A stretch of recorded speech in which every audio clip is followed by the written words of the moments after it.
યશા રાજાને ચલિત કરવા રંભા અને ઉર્વશીનું પૃથ્વી પર આગમન.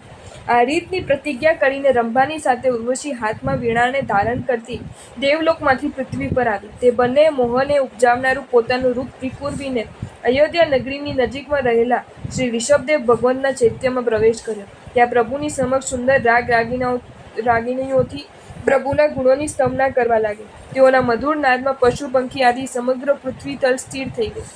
આ અવસરે સૂર્યયશા રાજા અશ્વક્રીડા કરીને પોતાના પરિવાર સાથે પાછો ફરી રહ્યો હતો. ત્યાં માર્ગમાં તે બંનેનું મધુર અને અપૂર્વ સંગીત સાંભળ્યું. તે મધુર સંગીત સાંભળવા રાજા, મંત્રી તથા સૈનિકોની સાથે જૈન મંદિરમાં ગયા. મંદિરમાં પ્રવેશ કર્યા બાદ તેજસ્વી કાંતિવાળી તે બંનેને જોઈને કામદેવના બાણોથી વિંધાયેલી સૂર્યયશા રાજા વિચાર કરવા લાગ્યો, આહા, આ બંને સુંદરીઓનું આવું અનુપમ રૂપ અને અમૃતના ઝરણાઓ જેવું ગીત કેવું સુંદર છે.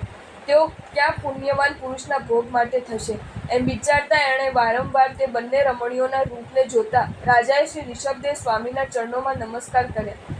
દર્શન કર્યા બાદ રાજા પાછો ફર્યો અને ત્યાં જીન મંદિરના બહારના આઉટલો પર તે બેઠો. ત્યારે પોતાના મંત્રીને એ બંનેના કુલ આદિ જાણવા માટે આદેશ કર્યો. મંત્રી પણ પોતાના સ્વામીની આજ્ઞા પામીને તે બંનેની પાસે જઈ મધુર વાણીથી બોલાવીને પૂછ્યું, તમે બંને કોણ છો? તમારો નિવાસ ક્યાં છે? તમારો સ્વામી કોણ છે અને તમે બંને અહીં કેમ આવ્યા છો? મંત્રીશ્વરના વચન સાંભળી તે બેમાંથી એકે જવાબ આપતા કહ્યું, અમે વિદ્યાધર પતિ મણિચૂંડની પુત્રીઓ છીએ. આ જગતમાં અમારે અનુરૂપ પતિ અમને મળ્યો નહીં, એટલે અમે બંને અમારા માતા પિતાને ચિંતાથી નિવૃત્ત કરવા આ બાજુ નીકળ્યા છે. સ્થાને સ્થાને શ્રી અરિહંત પ્રભુના ચૈત્યોની યાત્રા કરતા અમે અમારા માનવ જન્મને સફળ કરી રહ્યા છીએ. શ્રી જિનેશ્વર દેવના ચરણોથી પવિત્ર એવી આ અયોધ્યા નગરી તીર્થરૂપ છે. તે કારણથી આ ભરત નરેશ્વરના કરાવેલા જીન ચૈત્યોમાં અહીં ભગવાન શ્રી ઋષભદેવ સ્વામીને અમે નમસ્કાર કરી રહ્યા છીએ. આ પ્રમાણે સાંભળી મંત્રી કહેવા લાગ્યા, આ સૂર્યયશા રાજાની સાથે તમારો સંયોગ શ્રેષ્ઠ છે. સૂર્યયશા રાજા શ્રી ઋષભદેવ સ્વામીના પૌત્ર અને ભરત ચક્રીના પુત્ર છે. અનેક કલાથી યુક્ત, સૌમ્ય, સદ્ગુણી અને બલવાન છે. માટે ખરેખર તમારા ઉપર ભગવાન શ્રી ઋષભદેવ સ્વામી તુષ્ટમાન થયા છે. જે સૂર્યયશા જેવા સ્વામી તમને પ્રાપ્ત થયા. આ મંત્રીએ કહ્યું. એટલે એમણે જવાબ આપ્યો, મંત્રી, અમે અમારા આધીન એવા પતિ સિવાય કોઈનો આશ્ચર્ય ઈચ્છતા નથી.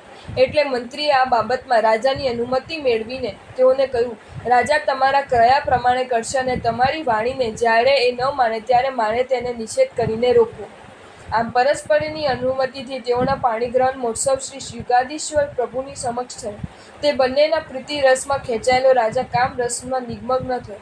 એક સમય રાજા સંધ્યાકાળે તે બંને પત્નીઓ સાથે મહેલના ગોખમાં બેઠો છે.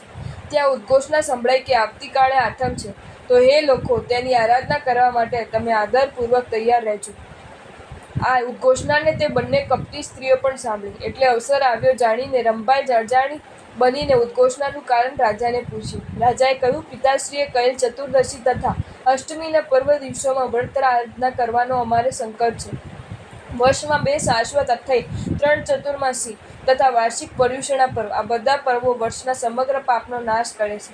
આ ચતુર્પર્વીમાં દેવ અને નરક ગતિના કારણ શુભ અને અશુભ કર્મોને જીવ તે પ્રકારના અધ્યાવસાયમાંથી બાંધે છે. માટે આ ચતુર્શક્તિમાં ગ્રહ વ્યાપારાદિક સંસારિક પ્રવૃત્તિઓ ત્યજીને શુભ કર્મ કરવા જોઈએ. ચતુર્વશીમાં સ્નાન ન કરવું, મૈથુનનો ત્યાગ કરવો, ક્લેશ, જુગાર, હાસ્યાદિ ન કરવા, તેમજ માત્સર્ય, ક્રોધ પણ ન કરવા, કશાય ન કરવા, પ્રિય પદાર્થોમાં મમતા ન કરવી, યથેચ્છ ક્રીડા તથા પ્રમાદ આદિ કંઈ પણ ન કરવું, તેમજ શુભ ધ્યાનથી પરમેષ્ઠીના સ્મરણમાં રહેવું, સામાયિક પોષદ, છઠ, અઠ્ઠમ ઇત્યાદિ તપ કરીને આરાધના કરવી તથા શ્રી જિનેશ્વર દેવની પૂજા અને નિયમો વગેરે કરવા.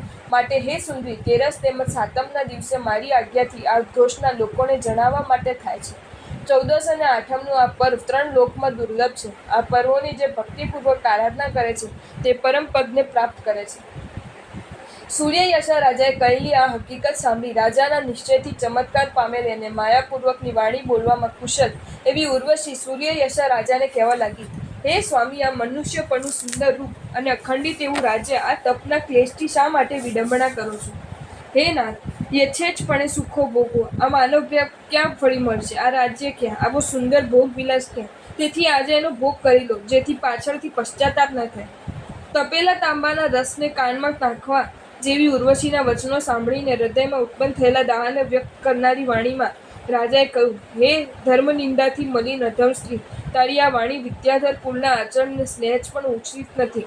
જીન પૂછા તપ આદિ ઉત્તમ આચારોનો તું અપલાપ કરે છે, તો સારી તારી સકલી હોશિયારીને ધિક્કારો, તારા રૂપને, કુલને અને યૌવન વયને પણ ધિક્કારો.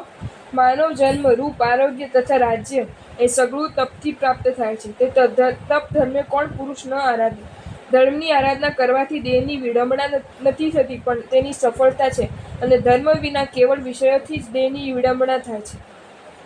માટે ધર્મ આચરવો જોઈએ. આઠમ તથા પાક્ષિકમાં પક્ષીઓ, હરણાઓ, સિંહ, સર્પ અને નાના બચ્ચાઓ પણ આહાર ગ્રહણ કરતા નથી, તો હું કઈ રીતે આહાર ગ્રહણ કરું? જેઓ પર્વ આરાધના કરતા નથી તેઓને ધિક્કાર હો, તેઓનું મનુષ્યપણું ફોગટ છે. શ્રી ઋષભદેવ સ્વામીએ ફરમાવેલા ઉત્તમ પળોને મારા પ્રાણો કાંઠે આવી જાય તો પણ હું તેને નહીં છોડું. માટે ભલે મારું રાજ્ય જાઓ, મારા પ્રાણનો નાશ થાવ, પણ હું પરમના તપના આરાધનાથી ભ્રષ્ટ નહીં બનું. આ રીતે રાજાના વચન સાંભળી ઉર્વશી મોહપૂર્વક માયા કરતી ફરીથી રાજાને કહેવા લાગી, હે સ્વામી, પ્રેમ રસમાં અતિશય મગ્ન એવી મેં તમને જે કંઈ કહ્યું છે તે કેવળ તમારા શરીરને ક્લેશ ન થાવ એમ માનીને કહ્યું છે. તેમાં આ રીતે ક્રોધ કરવાનો અવસર નથી.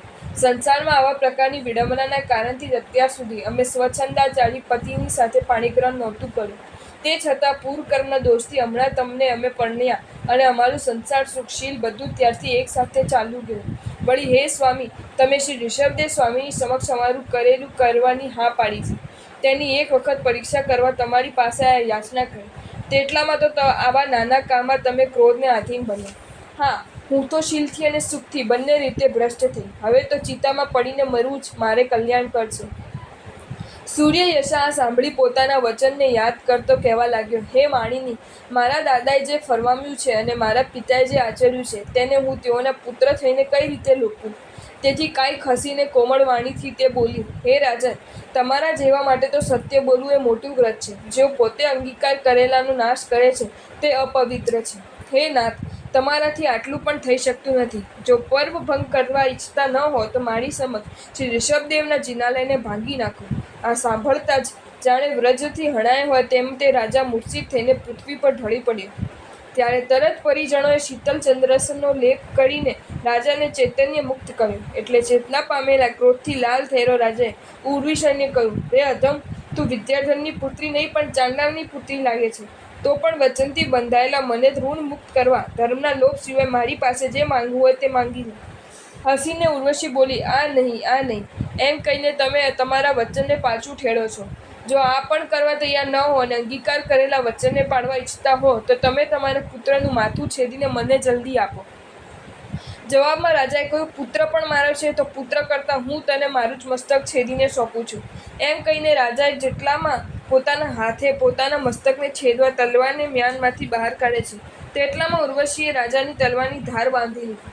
એટલે સૂર્યયશા રાજા નવા નવા ખાડગો ગ્રહણ કરે છે, પણ પોતાના સત્વથી સહેજ પણ ડગતો નથી. તેથી તેને હરાવવામાં અસમર્થ ઉર્વશી તથા રંપા બંને પોતાના મૂળ સ્વરૂપને પ્રગટ કરીને જય પામો એમ સૂર્યયશા રાજાને વધાવવાપૂર્વક આ પ્રમાણે કહેવા લાગ્યું, હે ઋષભ સ્વામીના કુલમાં ચંદ્ર સમાન, હે ભરત ચક્રીના પુત્ર, પુરુષોમાં શ્રેષ્ઠ, તમે ચિરકાલ જય પામો. અહો, તમારું સત્વ, તમારું ધૈર્ય, તમારા મનનો નિશ્ચય ખરેખર અદ્વિતીય છે.